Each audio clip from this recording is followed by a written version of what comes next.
Piesakoties programmai Iespējamā misija, Juris Zakrevskis veica kārtējo eksperimentu savā dzīvē.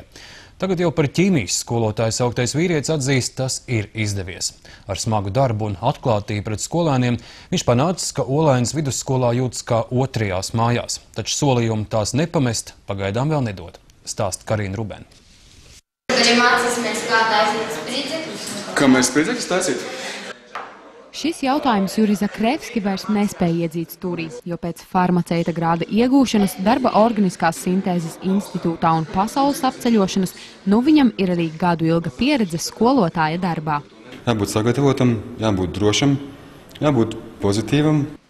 Grūtākie bijuši pirmie mēneši, kad pēc stundu gatavošanas līdz 3 naktī 6 jau atkal zvanījis modinātājs, taču viņš izturējis un tagad ir par to priecīgs, tāpat viņa skolēni. Man ļoti patīk šī stunda un vienkārši skolotājiem ir jāmāk uzturēt tā, lai bērniem būtu interesanti. Es nepielēmu, ne. Ir tā, ka visi ļoti saprotami un ir prieks klausīties to, kad tiešām, kā ir Irina teica, kad tiek likti piemēri no dzīves, nevis tikai no kaut kādām teorētiskām lietām, kas ir grāmatās izlasāmas.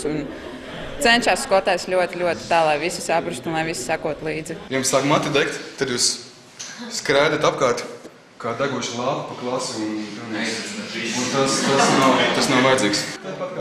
Enerģisks, atraktīvs un ar ļoti daudzpusīgām zināšanām. Tā Juri raksturo viņa kolēģi un priecājas, ka skolēni reizē ar ķīmijas skolotāju ieguvuši arī iespēju darboties alpīnisma pulciņā. Viņi mācās strādāt, viņi mācās iet uz mērķi ar grūtībām un strādāt konsekventi uz sasniedzamo mērķi. Un tas viņam, es domāju, arī palīdz arī pēc tam mācībās un ikdienā. Sarunās ar jauniešiem, cik esmu dzirdējusi, neuzsver to, ka es esmu skolotājs vai neskatās uz viņiem no augšas. Runā kā līdzīgs ar līdzīgu, bet tai pašā laikā būdams arī autoritāte. 900 lati pēc Jura domām būtu atbilstoša alga pedagogam par vienu slodzi. Viņš pats šogad saņems 245 latus.